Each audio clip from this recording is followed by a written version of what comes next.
عمران خان کی انتشاری سیاست نے ملک مفلوج کر دیا۔ ارکان پارلیمنٹ نے عمران خان کی رہائی کے لیے امریکی کانگریس کا خط ملکی معاملات میں مداخلت قرار دے دیا۔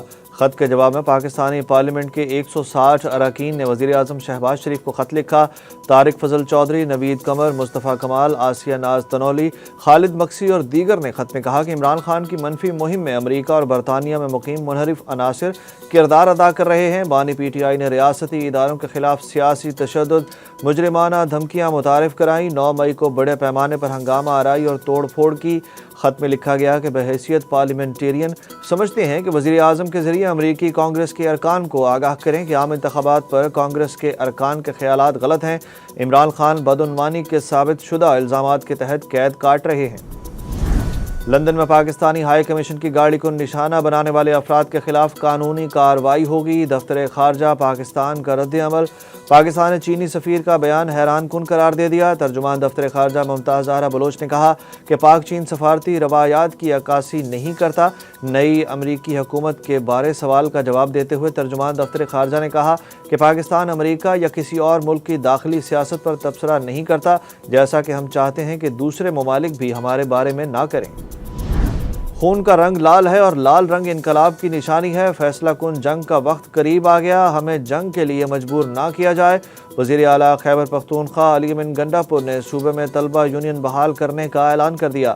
تقریب سے خطاب میں انہوں نے کہا کہ نوجوان فیصلہ کن جنگ کے لیے نکلیں، اگر ہم واپس نہیں آئے تو ہمارے جنازے پڑھ لیں۔ اسلام آباد ہائی کورٹ کے جسٹس گل حسن اورنگزیب نے جج ابو الاسناد کے خلاف گزشتہ روز کے اپنے سخت ریمارکس کو بلا جواز قرار دے دیا۔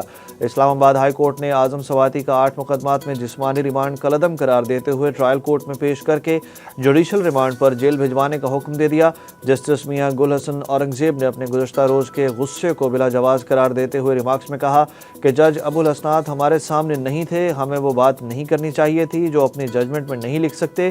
کل جج کے حوالے سے جو میں نے کہا اس پر افسوس ہے۔ شیر افضل مروت کو آخری موقع دے رہے ہیں، اگر باز نہ آئے تو کارروائی ہوگی۔ سلمان اکرم راجہ نے خبردار کر دیا۔ عمران خان کی جانب سے اپنی پارٹی کو دھرنے کی ہدایت سے متعلق سوال کے جواب میں انہوں نے کہا کہ عمران خان نے ہدایت دی ہے، اس پر ہمارا لائحہ عمل جلد سامنے آ جائے گا، یہ پوری قوم کی مزاحمتی تحریک ہوگی۔ سلمان اکرم راجہ نے کہا کہ بشرا بی بی کی رہائی ڈیل کا نتیجہ نہیں، ان کے خلاف مقدمہ بے بنیاد تھا، ان کو ضمانت ملنی ہی تھی۔ عمران خان کو بھی جلد ضمانت ملے گی۔ علیمہ خان کے خلاف پی ٹی آئی رہنماؤں اور کارکنوں نے کوئی شکایت نہیں کی۔ 190 بلین پاؤنڈز ریفرنس کی اڈیالہ جیل میں سماعت۔ بشرا بی بی اور وکلا صفائی کی عدم موجودگی پر عدالت کا برہمی کا اظہار۔ جج نے کہا کہ اگر یہی طریقہ رہا تو ملزمہ کی ضمانت منسوخ کر کے ان کے وارنٹ گرفتاری دوبارہ جاری کیے جا سکتے ہیں۔ بشرا بی بی کی طبی بنیادوں پر حاضری سے استثناء کی درخواست دائر کی گئی۔ پروسیکیوشن ٹیم نے درخواست کی مخالفت کی۔ عدالت نے سماعت کل تک ملتوی کر دی۔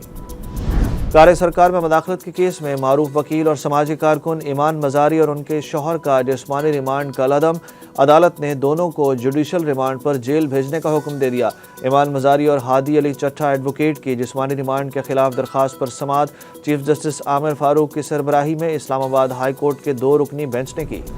پی ٹی آئی کا ملک بھر میں انٹرنیٹ کو مکمل طور پر بحال کرنے کا دعویٰ۔ میٹا پلیٹ فارم صارفین کی تعداد زیادہ ہونے سے سست روی کا شکار ہوئے، انوکھی منطق بھی دے ڈالی۔ پی ٹی اے کے ترجمان کے مطابق ملک بھر میں انٹرنیٹ کو مکمل طور پر بحال کر دیا گیا ہے۔ W4 سب میرین کیبل سے فالٹ دور کر لیا گیا۔ پی ٹی اے کے مطابق صارفین کو مطلع کیا گیا کہ رش کے گھنٹوں میں انٹرنیٹ سست رہے گا۔ پی ٹی اے نے دعویٰ کیا کہ ستمبر کے پہلے ہفتے میں واٹس ایپ اور فیس بک کی سست روی کا مسئلہ حل ہو گیا۔ انکم ٹیکس گوشوارے جمع کرانے کا آج آخری دن۔ ایف بی آر کا آخری تاریخ میں فی الحال مزید توسیع نہ کرنے کا فیصلہ۔ 1 جولائی 2024 سے اب تک 6,02,000 افراد نئے فائلرز رجسٹرڈ ہو چکے۔ ایف بی آر کے مطابق گزشتہ سال کی نسبت ٹیکس ریٹرن فائلز کی تعداد میں 23.5 لاکھ کا اضافہ ہوا۔